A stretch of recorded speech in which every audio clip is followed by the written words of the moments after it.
This is the Paul McGuire Report on Paul McGuire. On today's program, I want to talk about observing patterns, sequences, and events clearly and analytically. Now, that may sound somewhat, highbrow or sophisticated, but it really isn't.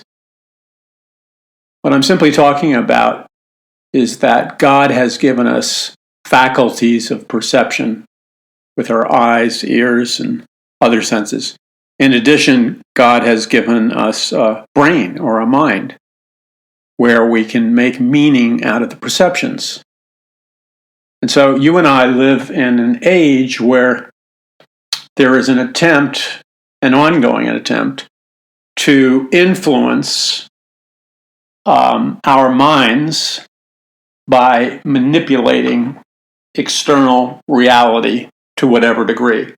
Manipulating it, altering it, or actually showing external reality, but putting a verbal commentary on it that's so thick that you're looking at something and the verbal commentary is so nonstop that you stop looking at it like it really is, and you allow the verbal commentary to shape your perception, to shape your viewpoint, which ends up giving you an entirely different perspective and viewpoint. That's the world that we live in. It's done very much in a sophisticated manner. So, in living life and trying to understand the world that exists all around us, there are ways of observing reality and ways of connecting the dots and ways of being discerning where God has given you the ability to discover what's happening all around you, to see the unseen, to reveal the unrevealed, if you're careful to notice patterns, sequences, timing, events, circumstances, when they come, when they leave, what is related to what. I mean, I'm not speaking about, this is not like Alice in Wonderland falling down the rabbit hole mysteries. I'm talking about using your perception, using your mind, asking questions, thinking, analyzing. So, for example, things happen in the world, all over the world. And one would think that when we're observing what's happening all around the world, that we would occasionally ask ourselves the question, first of all, is what we're seeing real or is it manufactured? Secondly, what is it about what we're seeing? What's really causing what we're seeing? Another thing would be sequence. Why is this thing happening in immediate proximity, or it comes up immediately after something else? In other words, the timing, if you look carefully, the timing reveals the reality. And I want to say that again. The timing reveals the reality. So most people walk around in their lives and they're not fully awake. They're not really using their perceptive abilities, at least on the level that God gave them to be used. And they don't even own their own minds. They've lost ownership of their own minds and consciousness. Somebody purchased their minds and consciousness, and in most cases, they didn't even purchase it. They stole a huge majority of the population's minds and consciousness. They just flat out stole it, and there was no resistance because the people who had their minds and consciousness stolen from them never were aware or awake enough to begin with to realize what was happening. So, I don't want to be overly metaphorical, but I go through life analyzing things on multiple levels. So I'm always asking myself questions, which I think every healthy individual should be doing. We should always be asking questions. And I think people that don't ask questions have succumbed to the agenda of being dumbed down, which is a large part of the agenda of the educational system and the media. The agenda is to dumb you down because dumbed down people become soft targets for totalitarianism. You see, people that are intelligent, informed, know history, know the meaning of our Constitution and Bill of Rights and so on and so forth, those people are not soft targets because they're not dumbed down. I don't think I've ever met somebody who was intelligent, well-informed, and knew history, for example, unless they had a hidden agenda or unless they were getting a hidden benefit or payoff from it, which they didn't disclose, because that's very real. There's some very bright and intelligent people who have particular viewpoints because secretly they're benefiting from it. But I don't think for the most part I have ever met someone who was intelligent, perceptive, knew history, could use critical thinking, and knew the facts about certain things. I don't think I've ever met anyone, unless they were delusional or dishonest, and those people do exist, that ever looked, for example, at the promises of socialism. And socialism, as we know from the communist leaders, is nothing more than a fast transition into Marxism and communism. I don't think I've ever met anyone who was rational and knew history, who for a moment ever believed that communism, socialism, Marxism have ever worked anywhere in producing a utopian heaven on earth society for the common man or worker. I don't think I've ever met anyone who had a brain who used it that ever believed for a moment that communism, socialism, and Marxism ever really produced social justice anywhere, ever really fairly redistributed the wealth, ever really got rid of the super wealthy and made it one class. And I've never met anybody who knew anything about history or was halfway intelligent, who didn't know the evidence regarding socialism, communism, and Marxism, which is that every place where those systems have been put in place, the results have always been the same. With mathematical precision, 100% of the time, with absolutely no deviation, every single nation that underwent a socialist, communist, Marxist revolution, not one of them delivered on any of the promises they made. Not one single one. So, I don't mean to be kind, but you have to be a flaming idiot to subscribe to that. Or, which is often the case, you're not really a flaming idiot, but you've been promised something. You're receiving a lot of money, a lot of benefits secretly. So you're promoting that because for you it's working. You're getting paid off big time. Now, whether you sold your soul or not is an entirely different question. So 100% of the time, communism, socialism, Marxism has failed. So why would anybody running for political office advocate it? It's never worked, ever. Except when people lie and cheat and fabricate and make up the facts and the details, which is usually the case when you're talking about socialism, Marxism, and communism. There's a great darkness around it because it's such a total disaster. It's the equivalent of the Titanic.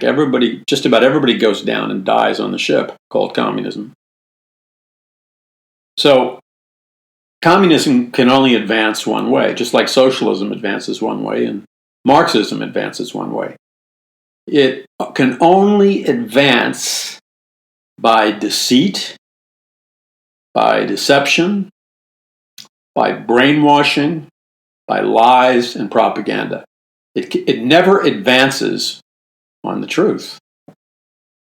Now, I'll give you an example of two very common lies that you will always hear from somebody who is promoting Marxism, socialism, capitalism.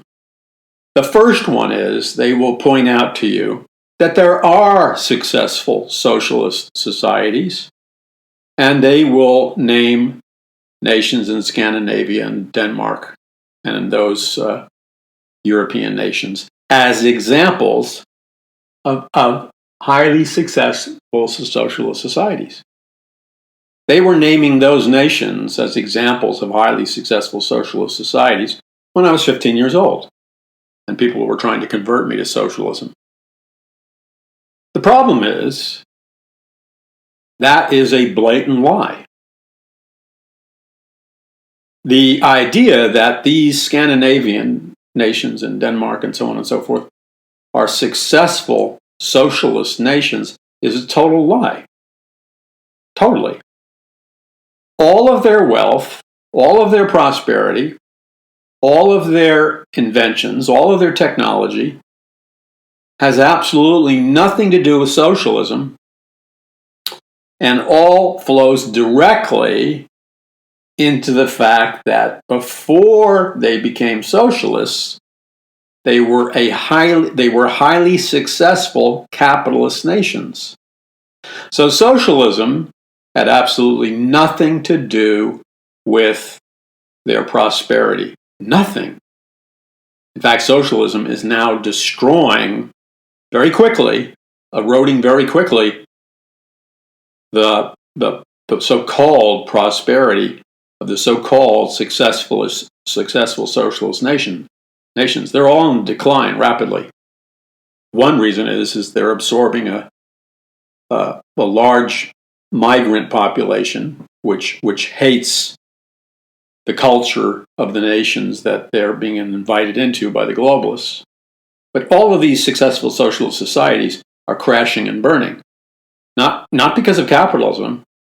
They're crashing and burning because of socialism. And the only reason they had a season where it appeared that they were successful socialist nations was because they had made so much money when they were capitalists, and families had homes and bank accounts and wealth and reserves. In addition, the Protestant work ethic, which is the source of the capitalist work ethic, was still alive and well in these socialist nations.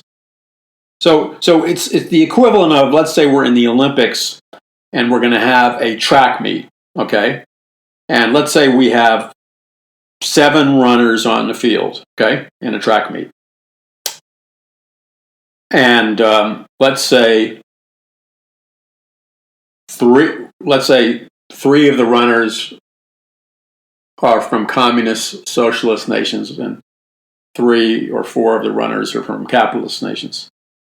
Now, for whatever reason, somebody in the Olympic Committee voted and decided to give the runners from a socialist nation, let's say 15 laps around the stadium head start each. And let's say it's a long distance run.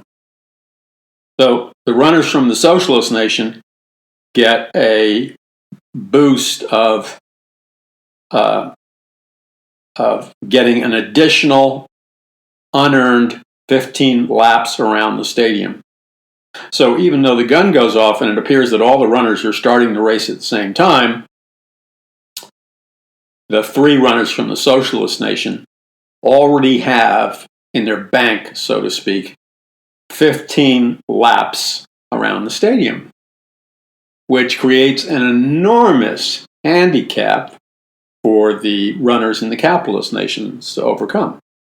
Now, let's say for whatever reason, because they have 15 laps each of a head start, let's say for the sake of argument that the runners from the socialist communist nations come in first, and the runners from a capitalist nation come in second or third, or last, or whatever.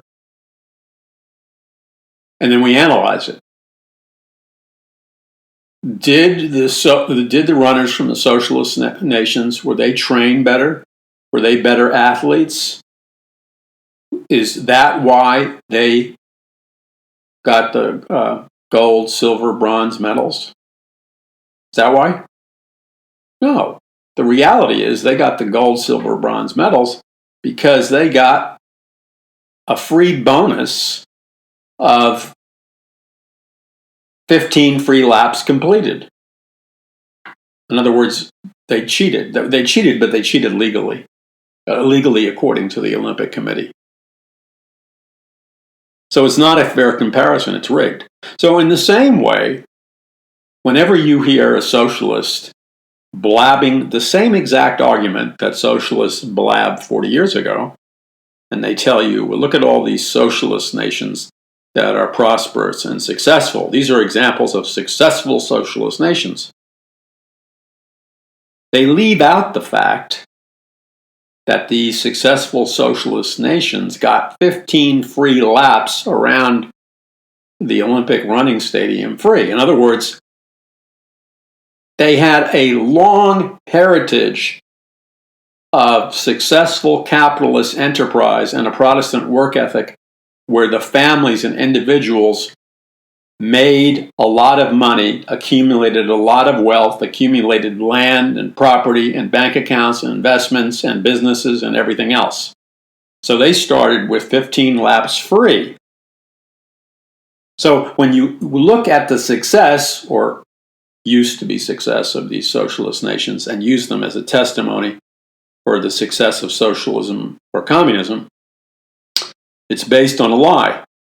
Because their economic prosperity, their freedom, their success has absolutely nothing to do with socialism. That prosperity, that economic gain, the businesses, the success, are all a product of the earlier capitalist Protestant work ethic society that came before it. So when they went socialist, they didn't start on an equal playing field. They already had a massive head start. And so for years, socialists, Marxists, and communists would always point to the same collection of Scandinavian, Denmark, etc., nations as successful examples of socialism. But it had nothing to do with socialism. Now, because of migration of radical Islamics and the memory of the Protestant work ethic is erased, and now that there's been, over a period of several generations, the total rejection by the young people of a biblical belief system. In fact, when it comes to their sexual morals and stuff, marriage is basically non-existent.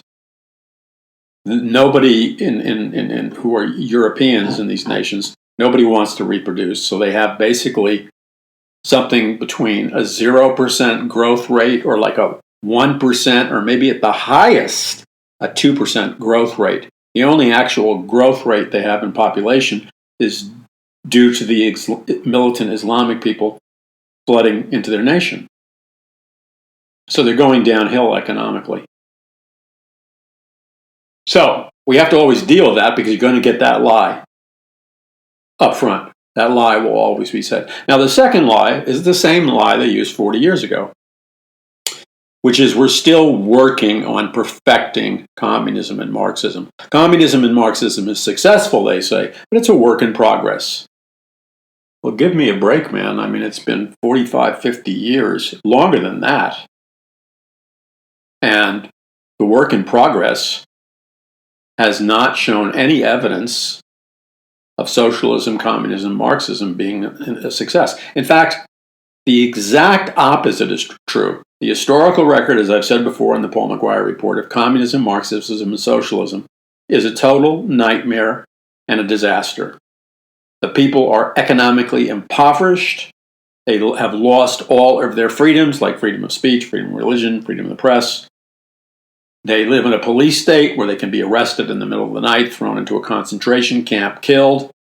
And during the last 100 years, it's a matter of historical fact that 240 million people have died, been shot to death, starved to death, sent to concentration camps, re-education camps. 240 million of them have been exterminated or put away. And that's the collective results of the communist revolutions in China, in Cuba, in Russia, the National Socialist Revolution of Hitler in Germany, North Korea, and so on and so forth. It's a totally failed system. Totally failed system. The only reason people keep selling the socialist, communism, Marxism system is because it is, as I point out in detail, and almost everybody I talk to doesn't understand this. So I wrote about it in my brand new book, The Greatest Battle for the Hearts and Souls of Mankind in the History of the World, which you can pre-order now at paulmcguire.us. And if you pre-order it now, you get a financial discount on the book. You'll get your book before it's released to the general public, and you get an autographed copy if you order now at paulmcguire.us. So I include in my book the secret behind communism, Marxism, socialism, which I hardly ever hear anybody. Very few people understand this. Socialism, communism, Marxism is nothing more than a mechanism of the super wealthy, the international bankers, and the globalist elite to seize all the wealth, all the natural resources, all the labor of any nation that the globalist elite secretly finance their socialist, communist, Marxist revolution. So let's remember something. Let's know history, and you'll read about it in my book if you don't know about it. You need to know about it. All of these so-called people's liberation fronts, all of these so-called people's uprising, power to the people, and all the rest of that communist dribble. The truth is that every single socialist nation, every single Marxist and communist revolution was secretly financed by the international banking families like Rothschild and the others, or secretly financed by the international banking families in Wall Street. And you really need to, I'm not big on tattoos, but some people need to tattoo it on their head or something. The people never voluntarily organized and revolted from whatever nation they lived under. It was never the people that just voluntarily revolted against whoever was the ruler of their nation. It was always planned, orchestrated, coordinated, and massively funded with hundreds of billions of dollars by the international bankers like Rothschild and the owners of the central bank in Europe, and the international bankers on Wall Street, and the central bankers who own the Federal Reserve. In other words, it has always been the super capitalists who have financed the communist, Marxist, socialist revolutions secretly. And why did they do that? because they're very smart people. You see, most Christians in America have been dumbed down. Most citizens have been dumbed down. The elite and their children, for the most part, have not been dumbed down. They know exactly what's going on. And they understand that the most efficient way of seizing total control of any nation for their exclusive benefit and robbing and pillaging that nation of all of its wealth, of all of its manpower, of all of its resources, of all of its geographic territory, the easiest and most efficient way to do it is not to wage a war against these nations and conquer them. That would be expensive and costly. No, the most efficient way of doing it is to finance an internal communist, socialist, Marxist revolution. It's very cost efficient, comparatively speaking. I mean, it costs them hundreds of millions, but that's nothing. Who do you think, in this great communist revolution in Russia, who do you think started that revolution? You think it was Trotsky, the Marxist intellectual who hung out in Greenwich Village? That idiot? No. Trotsky was a total loser. He couldn't have started a communist revolution in his bathtub.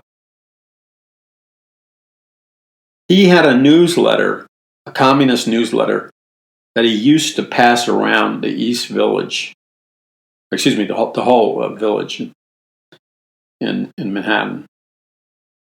And his communist newsletter, I mean, he printed I think a maximum of 1,000 copies. So he had 1,000 people reading his really stupid communist newsletter. Nobody was interested in it. That was Trotsky. He was one of the two men who started the communist revolution. And then there was Lenin, who was full of himself, but he was also basically a loser. He was hanging out in Mexico. He was a disciple of Karl Marx, failed at everything, hanging out in Mexico. So the super capitalists, international banking families, and the super rich they selected and financed both Trotsky and Stalin to start a communist revolution in Russia, which the people didn't even want. So they sent Trotsky and Lenin on giant trains. By giant trains, I mean one railroad car after another. And on these railroad cars, they had the international bankers had hired a bunch of thugs who were armed with guns, and these trains were packed with rifles and bombs and machine guns and guns and stuff to start a military. And then they had, several $1 million. I forgot how many millions of dollars of money to help finance their revolution. So they sent Trotsky and Lenin secretly in giant railroad cars into Russia. Okay? And so when Trotsky and Lenin got there and they tried to organize the Russian peasants who were working under the Tsar, and the Tsar was filthy rich, let's make no mistake about it, the Tsar was filthy rich. But relatively speaking, the peasants, the working class, they were poor, but their life was okay. They were relatively happy. They owned their own homes. They worked in their own farms, and they had lots of freedom. And they weren't hungry and they weren't starving. So they were not interested in this stupid communist Marxist revolution, socialist revolution. So guess what happened? The international bankers, the super capitalists, they gave money, Trotsky and Lenin money, so they would go from town to town and eventually city by city, and they financed and paid for and hired criminals, convicts, and thugs, gave them guns, and it wasn't the People's Revolution that caused the Communist Revolution. It was a private army of thugs, criminals, thieves, and degenerates that Trotsky and Lenin paid to initiate a violent communist revolution. And all that money came from the international super-capitalist banking families. So they went town by town, city by city. Again, the peasants were not interested in it. But these communists, these paid criminals who were the communist revolutionaries, forced them to participate in the communist revolution. Otherwise, they were shot and killed to death. So eventually, they moved across Russia. Now, very interestingly, this army of paid thieves, thugs, and degenerates, organized by Trotsky and Stalin, seize all the vast wealth, I'm talking about vast wealth, of the Tsar, who's the head of Russia. And guess where that vast wealth goes? Does it go to the people to be redistributed equally? No, not at all. All the vast wealth of the Tsar is sucked out of Russia and goes directly into the banking accounts of the Rothschilds, the Rockefellers, the international banking families, Wall Street, etc., etc. See what that tells us? It was all a scam, man. It was just a total scam to allow the international bankers to rob the massive wealth of the Tsar. It had nothing to do with redistributing the wealth among the workers, the working class. You know, Karl Marx wrote it in his idiot book, The Communist Manifesto. And that's something else you should know if you don't know already. Who hired Karl Marx to write the Communist Manifesto? As I point out in my book, The Greatest Battle for the Hearts and Souls of Mankind in the History of the World, the Illuminati met with Karl Marx, and Karl Marx's Communist Manifesto was basically a mirror copy of the Illuminati Manifesto written about 60 or 70 years earlier. Okay. Now remember, the Illuminati Manifesto was not written for the benefit of the poor and the working class. The Illuminati Manifesto was written for the benefit of the super rich and the international banking families. So Karl Marx is word for word copying the contents of the Illuminati Manifesto. What does that tell you? That if you read the Communist Manifesto like a moron, idiot, and sucker, like most of the people who convert to communism and Marxism do and believe that garbage, see, you know, and don't think that I'm being rude. One of the most powerful communist leaders in Russia, Stalin, said that the American intellectuals, the American journalists and writers that all fell in love with communism, and the English intellectuals who all fell in love with communism, the communist leader Stalin called them, all the intellectuals who fell in love with socialism and communism, you know what he called them? The useful idiots. All the highest ranking communist leaders to this day perceive the intellectuals, the politicians, the people who think socialism, communism, and Marxism is going to save them. They are openly called useful idiots by the top-ranking communists. You know why? Because the top-ranking communists know that the real purpose of a communist revolution has absolutely nothing to do with helping the worker, the working class, and the common man. The top communist leaders know that. Chairman Mao openly mocked. Now, he was the head of the Chinese Communist Revolution. Chairman Mao is quoted. I believe I include the quote in my book, my new book. He was openly quoted as saying, openly, that the real purpose of a communist revolution and communism and Marxism is not about helping the worker. He essentially said it's a destruction machine. It's a communism, Marxism, and socialism is a destruction machine designed to destroy a society so that the wealthy elite can seize all the assets and all the wealth and pay people slave labor wages. He knew it. He knew he was a hired gun. He didn't have any romantic ideas about communism. And that goes true with the vast majority of the communist leaders. They understand the truth.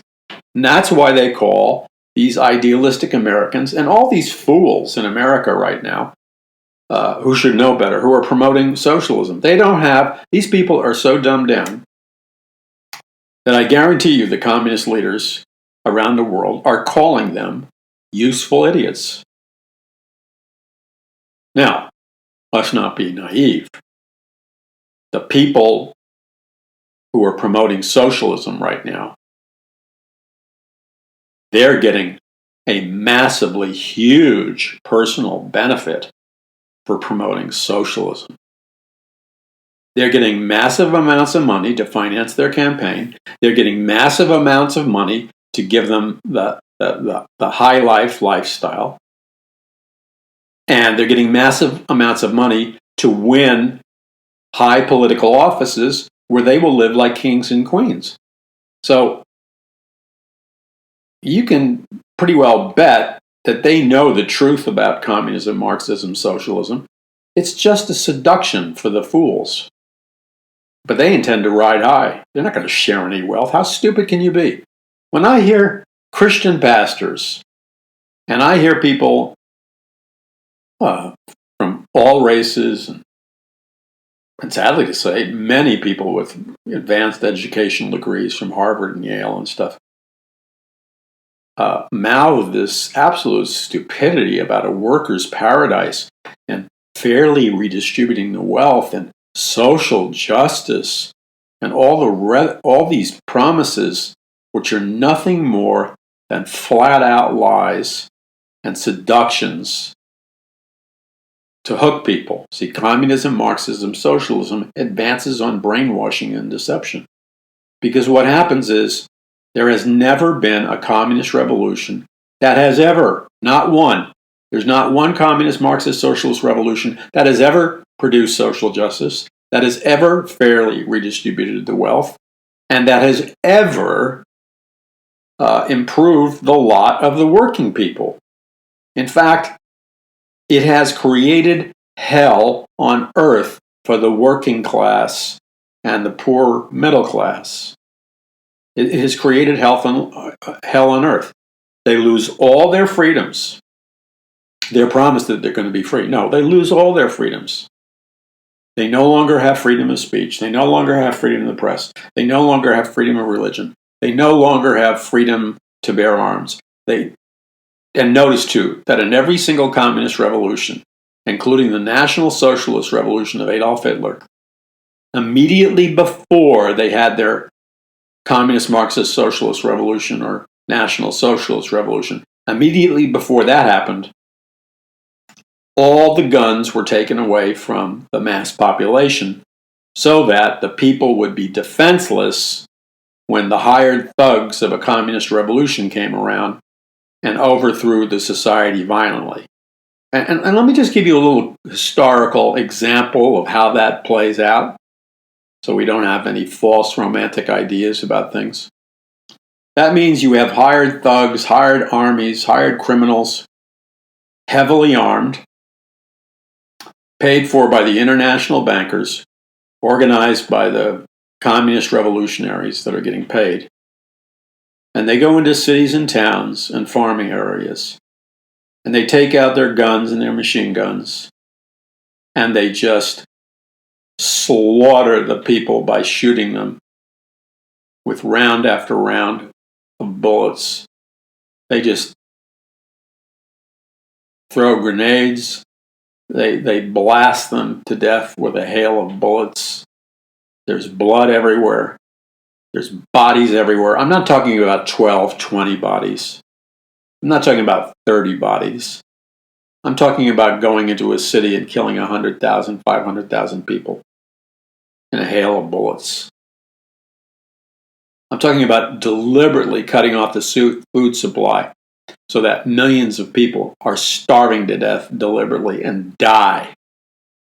I'm talking about the raping of women and children.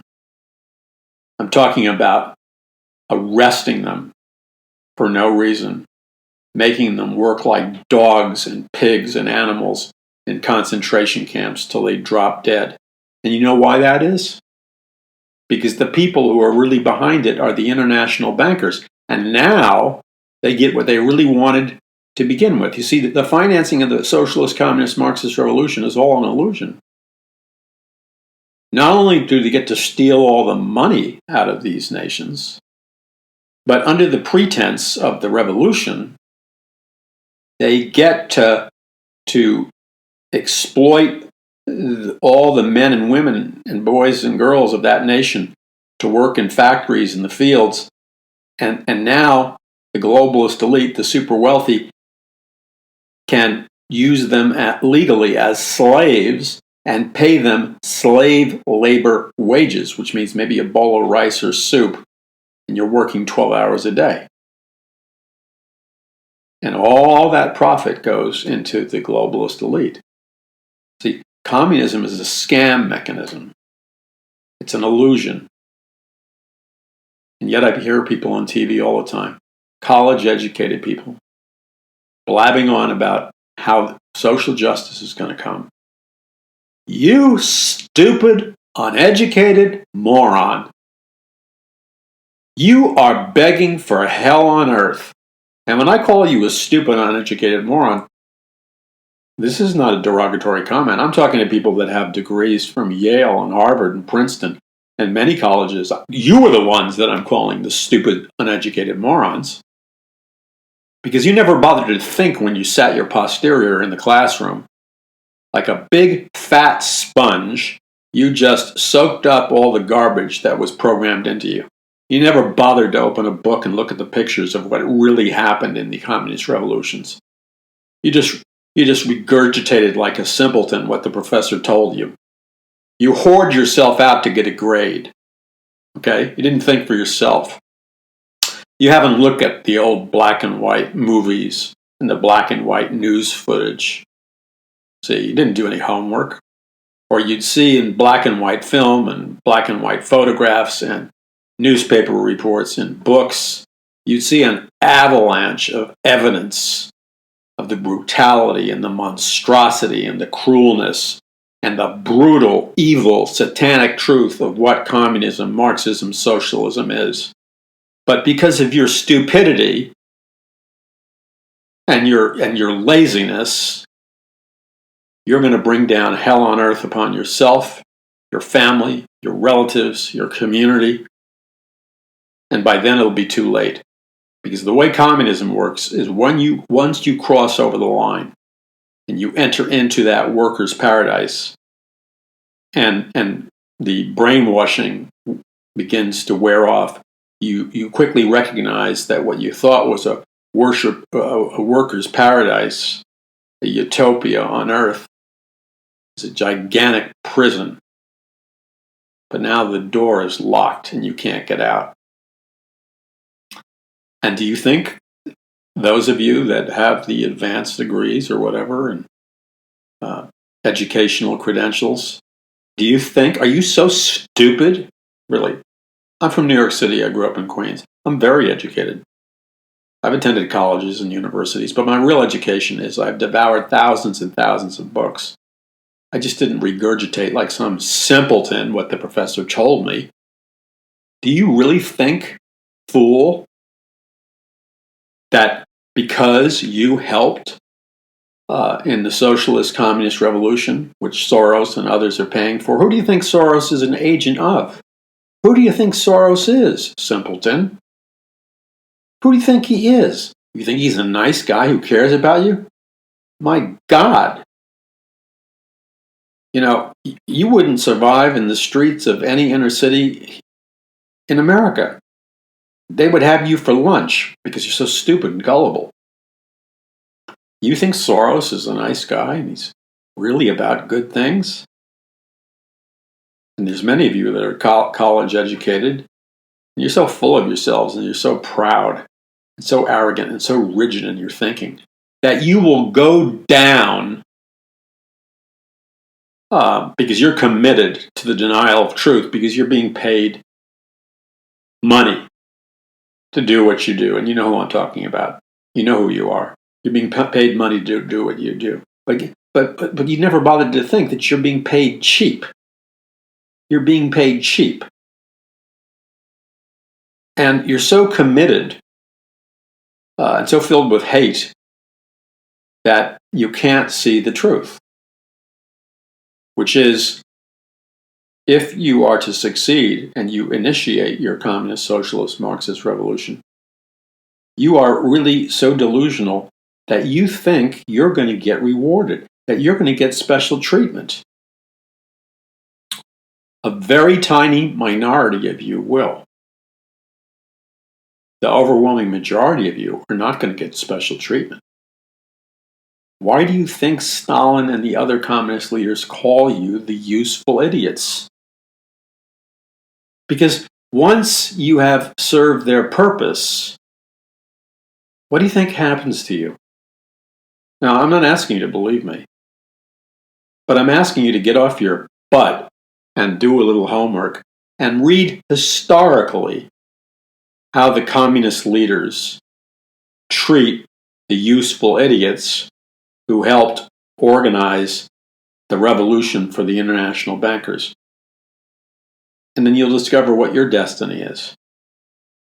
You end up in the same prison camps, the same re-education camps, the same concentration camps, and there's a very high percentage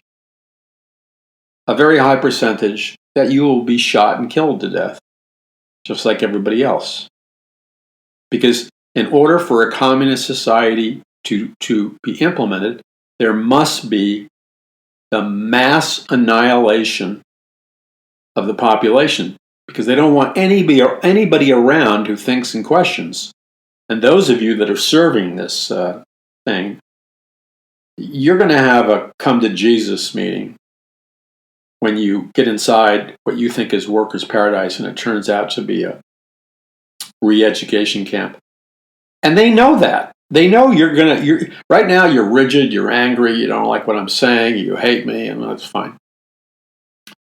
But you see, the communists are smarter than you because this is their business. You're just an amateur playing at it. By the way, I'm not coming from Sunnybrook Farm talking about this. I was demonstrating with the radical activist Abby Hoffman when I was 15 years old. I was naive like you were. I didn't realize he was a hardcore committed communist. He didn't come out and say that publicly until about 35 years later, when he came out publicly and said he was a committed communist revolution. I, in my 15-year-old stupidity, thought he was, a hero. And I had many other communists trying to recruit me. And I never believed in communism and socialism, but I entertained some of their ideas. So I was naive, I was gullible. Then I saw the truth. So when they're finished doing their thing, you're gone. They don't want anyone who is... wake up. It's about mass execution. Some of you don't know what mass execution is because you're so naive and you refuse to watch historical movies and news footage and really read books about what happened. The reason the communists, the Marxists, and socialists have to have mass execution of countless millions of people is because they have to eradicate anybody who has any memory of any society or any ability to think independently. They have to all be killed off. Read the communist textbooks, for crying out loud. They have to start with an entirely new generation that they raise up and brainwash from like kindergarten on. These then become the citizens of the new communist society because they don't have any memory of anything else. You, who are serving the communists or Marxists or socialists in one way or another, they know you're going to turn on them. Right now you have it. Right now you're angry and you got your little notebook out and all the rest of that garbage. But they're smarter than you are because this is their business, and they know that right now you're on their side because you're getting money, you're getting a benefit. But if they get to launch their thing, they know you're going to turn on them. Yeah, you who think it's the greatest thing, you're going to turn on them. The communists know that. You don't know that you're going to turn on them because you haven't read history, but you are. 98% of you will turn on them. Why? Because right now you don't want to hear the truth. You hate the truth. You probably hate me as a consequence. And so you're committed because you're getting a benefit. Your check from Soros or one of his front organizations. Okay, so this is how it goes. Once the communist socialist revolution is ignited, your usefulness is over. Because they know more about you psychologically than you do because they've been doing this for 100 years. And they know you. And don't be offended if I'm simply calling you what they call you, the useful idiots. They know that you are going to stop being idiots at a certain point and become a threat and danger to them because you are going to be among the first groups of people to say, hey, this is a great betrayal. There's no worker paradise here. They're not serious about social justice. They're not serious about an open society. This is all propaganda. You are going to be the first one, or among the first ones, to recognize that there's been a great betrayal. And they know that. And if they allow you to continue, you will be the leaders of a counter-revolution. Yeah, they know that because that's how it historically plays out. So right now you can't even fathom the idea, the fantasy that you could be a leader of a counter-revolution, of a revolution you helped start. But you will be. They know that when you finally see the truth. But then it'll be too late because of mass executions, no freedoms, totalitarian state. Worse than East Germany, worse than Cuba, worse than communist China. You'll be the first one to turn on them. And so they're not going to wait for you to turn on them. Human life means nothing to them. They will massacre every one of you in cold blood, because you are more of an enemy to them than their enemies. Because you will be motivated by a deep, deep sense of betrayal and violation that will unleash a wrath in you. You don't even know that's in you now. I understand that. But you see, people who know what communism, socialism, Marxism is now, they will do everything they can to stop it. But you, who helped launch it and ignite it, you, not the people who knew what communism was to begin with, you who ignited the communist, Marxist, socialist revolution, you will become their greatest threat and enemy.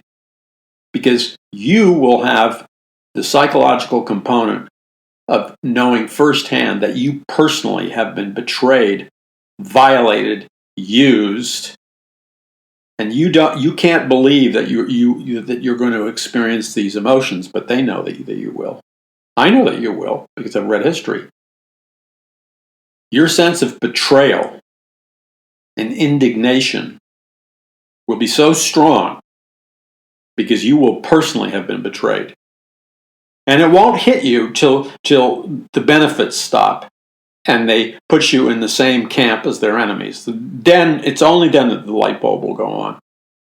But you see, because you spent so much of your time and invested so much of your belief system in believing the myth of what they said, you will experience a volcanic indignation, a volcanic rage, a volcanic anger, and a volcanic desire for vengeance, because you will have the brutal, agonizing pain and shame of knowing you've been betrayed.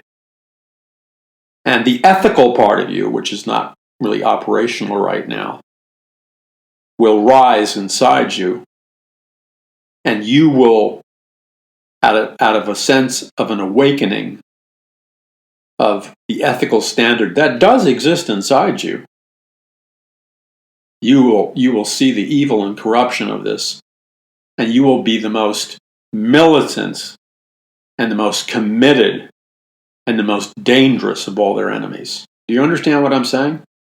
Now, you may not think that you possess those emotions, but they know that you have those emotions. That's why they have plans for you that are very, like number 1, number 2, or number 3. You're the biggest threat to them. Not the people who fought communism from the beginning. You are. Because of the violation you will have experienced.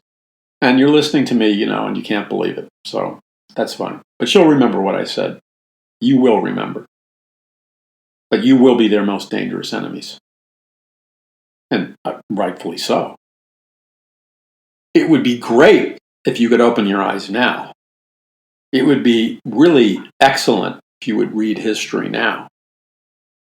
It would be really awesome if you would look at the historical black and white movies and the pictures and read the books and not just the propaganda.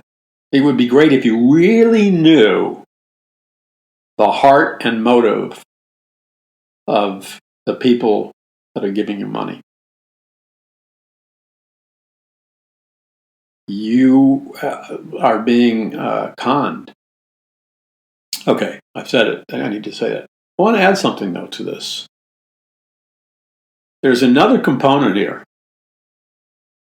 Successful communist, Marxist, socialist revolutions, including Adolf Hitler's National Socialist Revolution,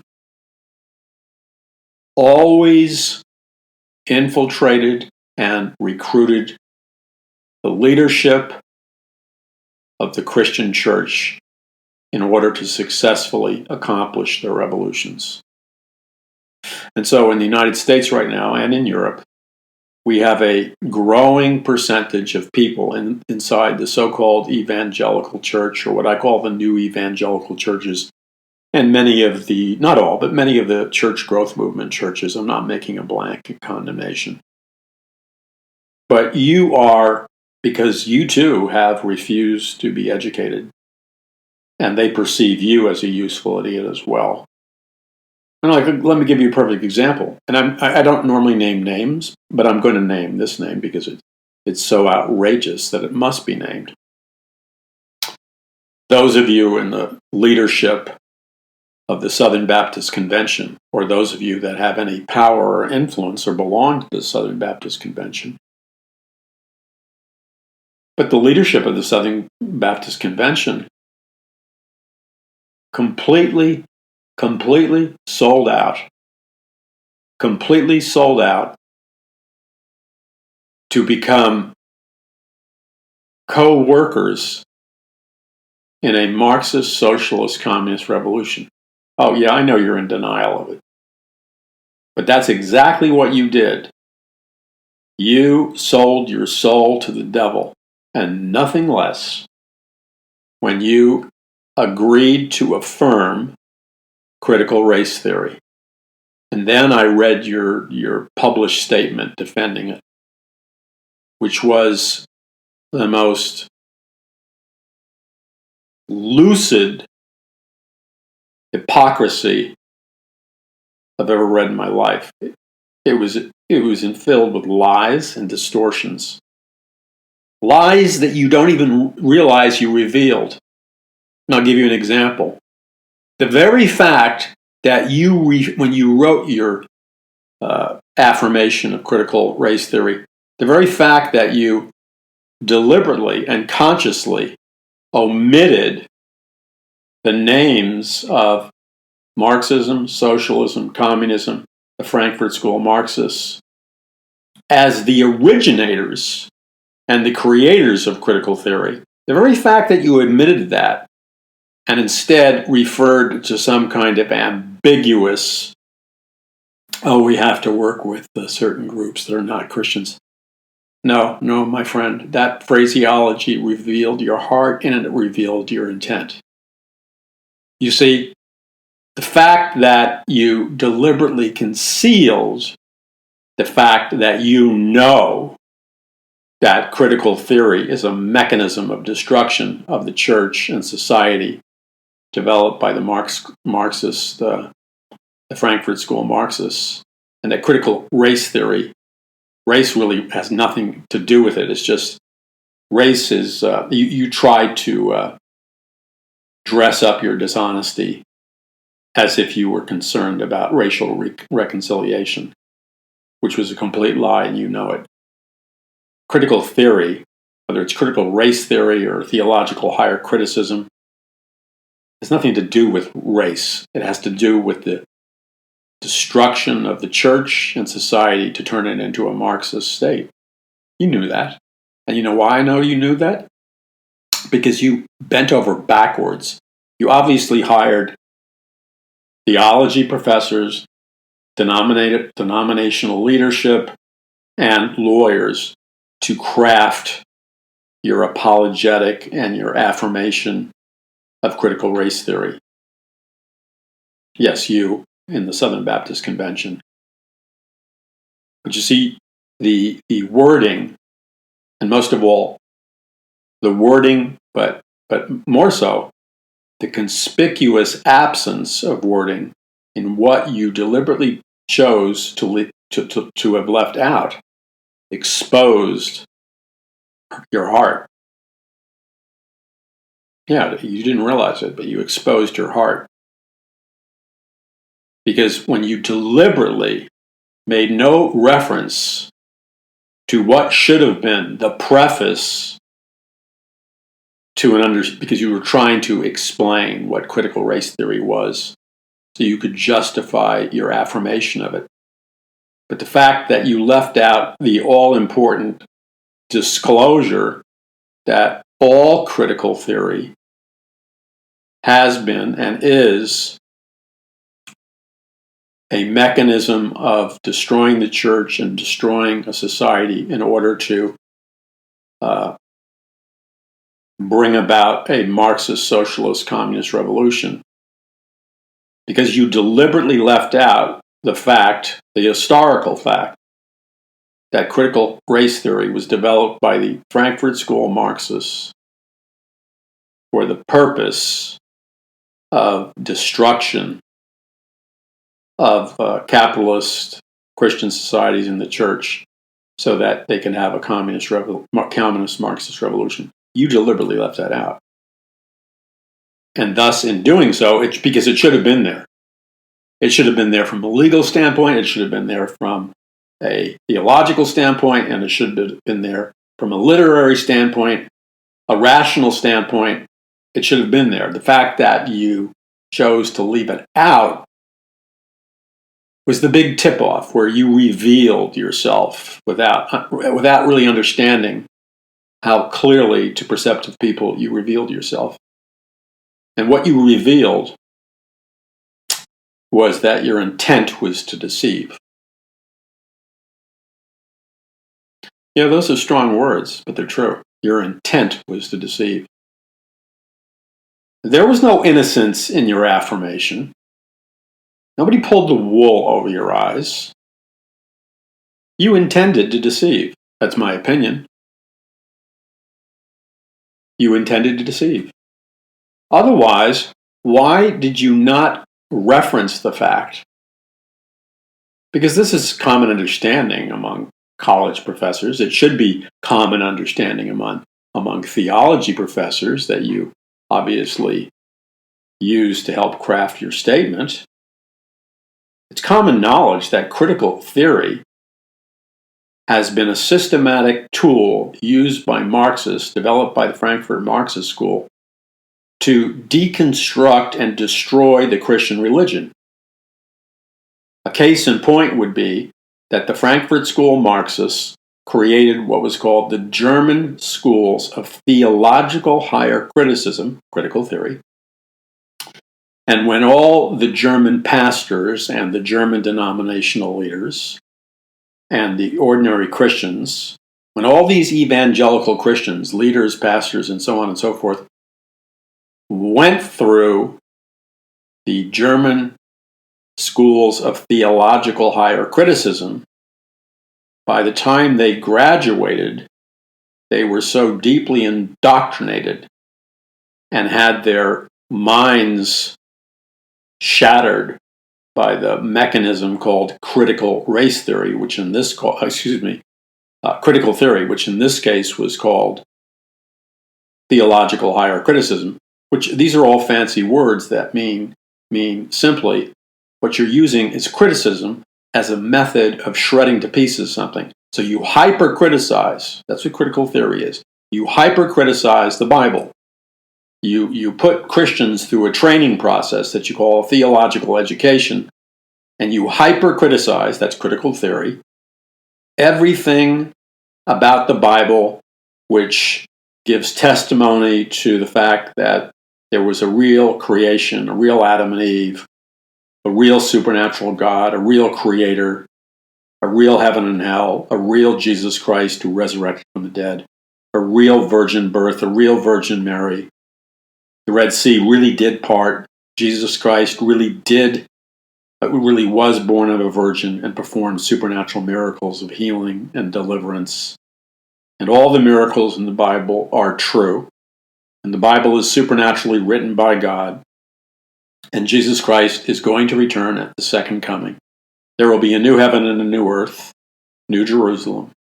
And there will be judgment for all those who have rejected God's free offer of salvation in Jesus Christ. They will stand before the great white throne of judgment. Their names are not written in the book of life. So God will sentence them for all eternity into a cosmic prison called hell or the lake of fire. By the time Christians go through your critical theory or your German schools of theological higher criticism, all belief has been sucked out of them. See, you critical theory means, as you know, you hyper criticize with theological lies and intimidation.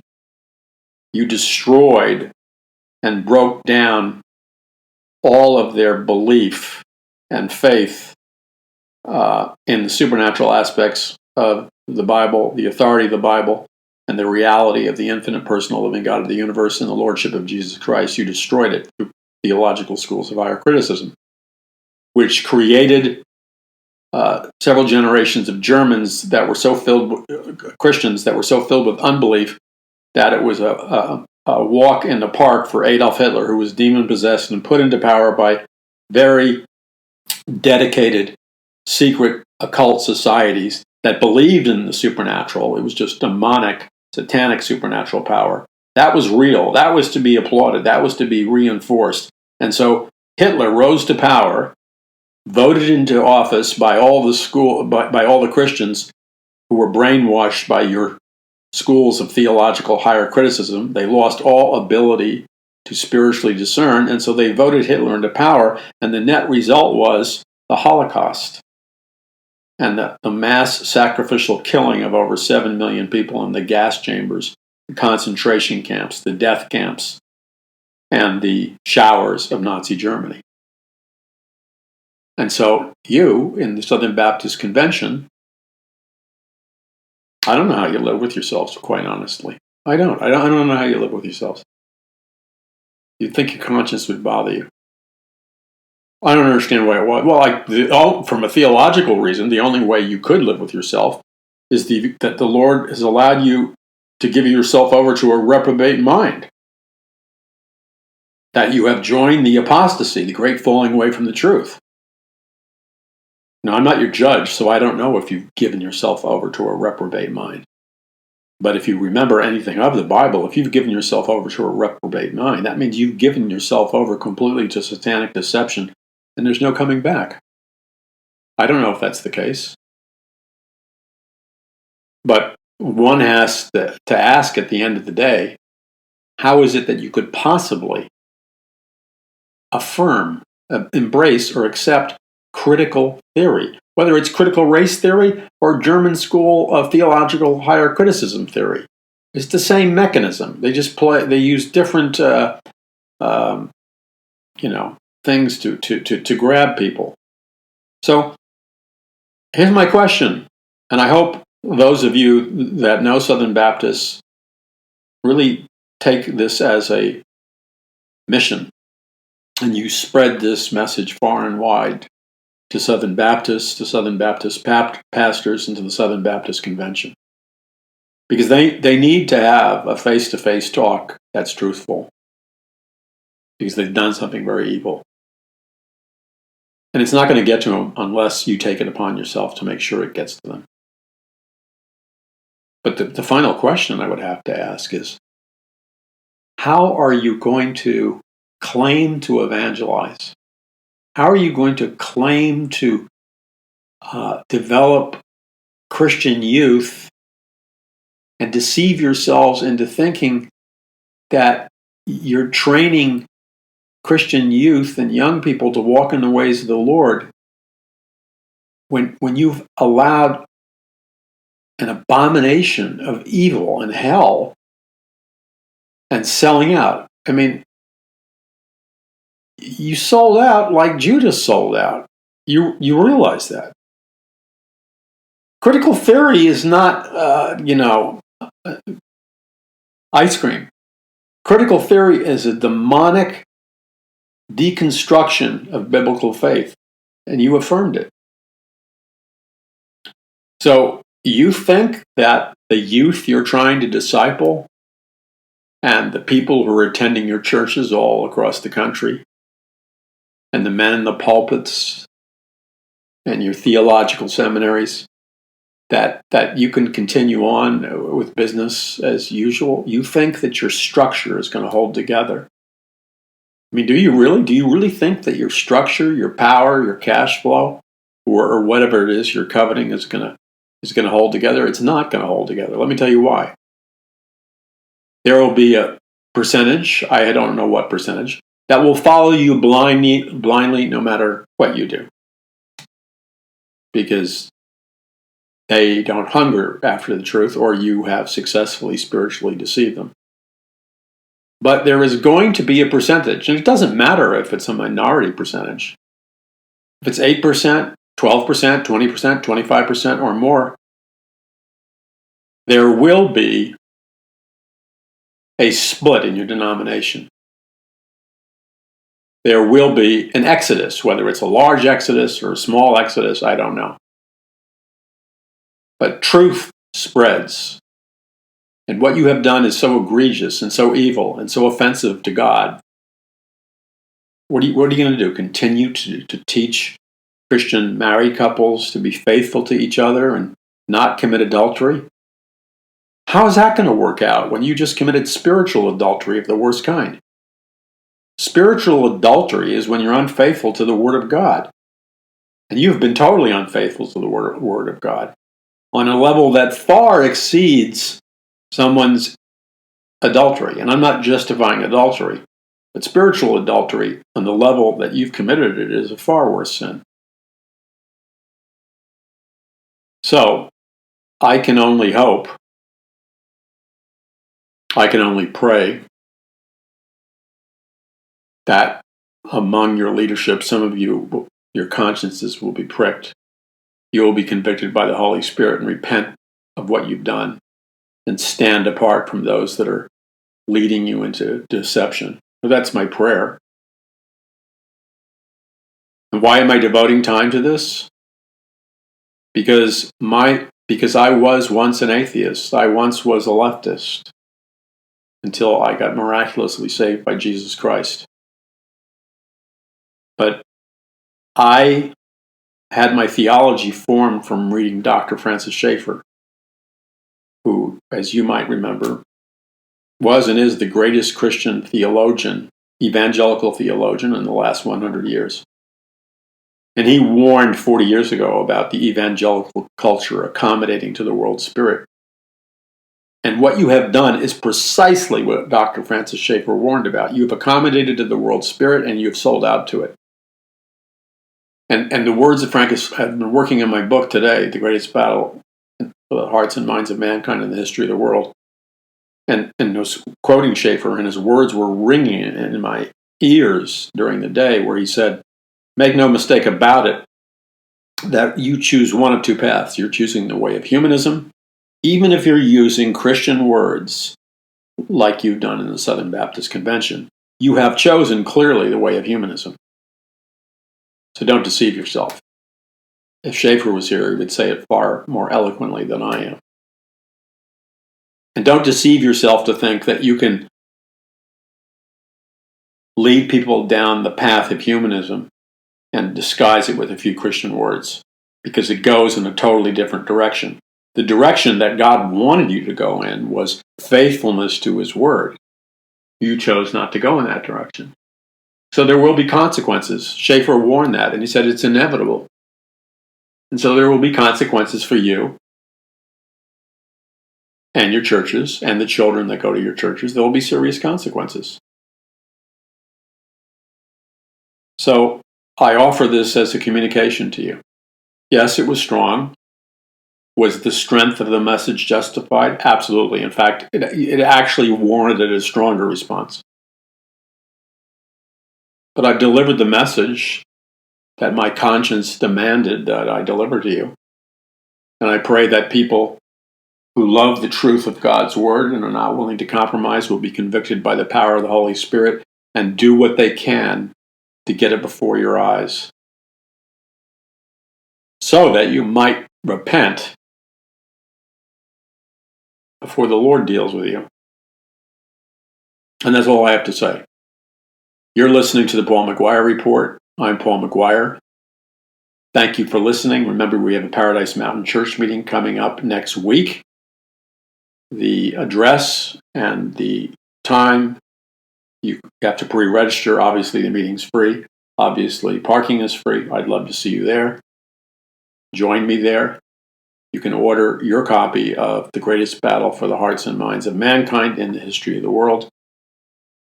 Now, if you pre-order it now at paulmcguire.us, you get a discount, and you get an autographed copy, and you get your copy before it's released to the general public. I want to thank every one of you who pray for me, my family, and this ministry as spiritual warriors.